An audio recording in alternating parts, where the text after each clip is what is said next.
Oke, salam dan salam sejahtera. Dan pencerahan saya, siapa sebenarnya kaki spin dalam negara ini, ataupun kaki fitnah, ataupun kaki propaganda. Yang mana kita rakyat lihat siapa sebenarnya pemfitnah sebenarnya.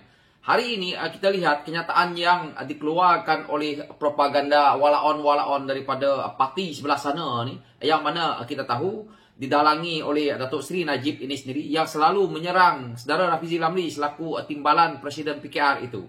Apa yang kita lihat hari ini adalah Rafizi menang 14 kes kesemuanya, manakala Datuk Seri Najib 1 kes terus sangkut. Jadi apa yang saya lihat di sini, fakta-fakta yang jelas yang rakyat perlu tahu, yang mana supaya tidak ada lagi propaganda yang mengatakan Rafizi itu raja pemula, Rafizi itu tukang menghasut, Rafizi itu tukang spin. Apa yang kita lihat di sini, fakta-fakta jelas adalah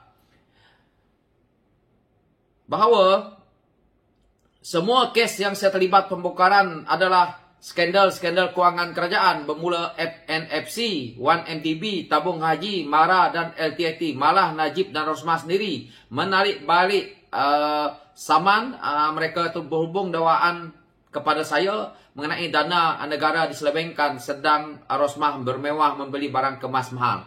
Ini adalah kenyataan yang dikeluarkan oleh saudara Rafizi Lamli berkenaan dengan isu ini. Jika kita ada fakta, maka mudah bila kita berdepan di mahkamah. Cuma keadaan saya tidak sama dengan kes-kes Najib. Saya diheret ke mahkamah oleh kerajaan yang ingin menutup penyelewengan mereka yang menyebabkan berbilion wang rakyat hangus. Satu dunia tahu siap dengan bukti fizikal serta kondo-kondo hartanah di Australia, keterangan pesara tentera yang lewat dibayar pencen pelaburan tabung haji hancur. Ini adalah kenyataan Rafizi ya. Kes Najib bersabit pencurian wang pencen rakyat dari KWAP yang masuk ke akaun banknya, lalu dia berjoli seakan membeli barang kemas mewah, membayar kad kredit dan sebagainya. Bukti dari segi money trail yang cukup jelas dan dakwaan wang itu datang dari penderma Arab telah dibuktikan di mahkamah hanyalah pembohongan semata-mata. Jadi kalau kita lihat kenyataan yang dikeluarkan oleh saudara Rafizi Lamli berkenaan dengan isu ini jelas 14 kes yang beliau menang, yang mana hari ini kita boleh lihat Datuk Seri Najib itu sendiri hanya 1 kes, yang mana Datuk Seri Najib sendiri hari ini berada dalam kerajaan, yang mana beliau juga masih dilihat sebagai telah pun dijatuhkan hukuman yang mana 12 tahun penjara dan akhirnya denda 210 juta.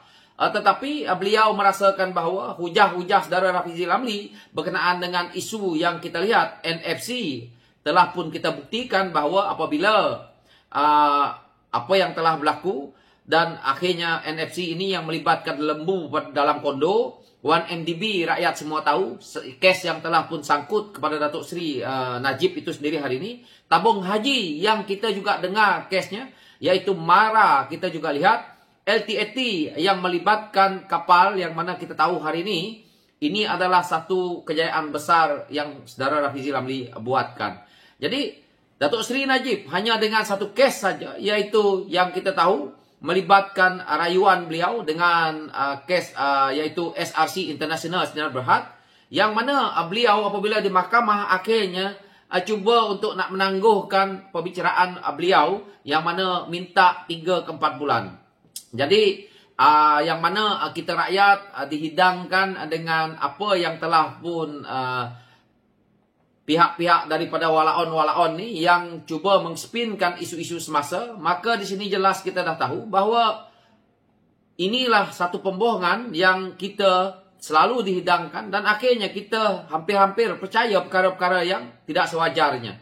Dan kita tahu bahawa ulasan-ulasan yang dikeluarkan oleh Datuk Seri Najib untuk cuba memperbetulkan diri beliau, cuba nak menegakkan benang basah itu adalah satu yang kosong. Yang mana kita lihat hari ini, jika betul saudara Rafizi Lamli itu pemfitnah, cuma membuat spin ataupun cuba menghasut rakyat, saya rasa semua kes yang telah pun terbentang, yang mana beliau menang ke semua kes itu, iaitu ke semua 14 kes ini Rafizi menang, yang melibatkan Datuk Seri Najib ini sendiri. Dan di sini rakyat boleh lihat bahawa pimpinan yang lama iaitu Barisan Nasional yang diketuai oleh UMNO, mereka cuba menutupi banyak kesalahan-kesalahan yang mana kita lihat hari ini apabila Datuk Seri Najib sendiri mengatakan bahwa Indonesia telah pun memulakan kereta api lajunya dan akhirnya dilihat berjaya, beliau rasa kesal karena kita punya tidak dapat dilaksanakan. Tetapi pada isu ini, pada pandangan saya sebenarnya, isu pembangunan negara ini rakyat tidak kisah. Rakyat memang mahu. Tetapi yang rakyat kisah ini adalah pencurian uang negara, duit rakyat yang begitu keterlaluan, yang melibatkan berbilion-bilion. Ini yang rakyat marah. Apa yang kita lihat hari ini, apabila tuduhan-tuduhan dilemparkan kepada Pakatan Harapan, jelas adalah fakta yang sebenarnya, yang mana lepas ini kita tahu Presiden UMNO juga sudah pun diheretkan dengan klaster mahkamah. Begitu juga kita tahu penyelewengan dalam Kementerian Pertahanan itu begitu besar.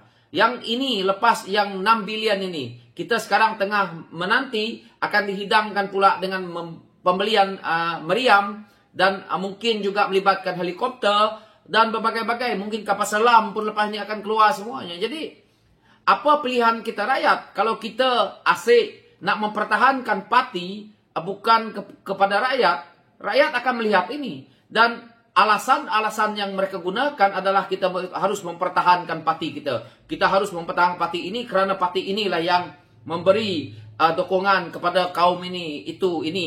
Jadi ini adalah satu yang bukan rakyat mahu. Yang rakyat mahu hari ini adalah keadilan itu yang mana rakyat ingin lihat.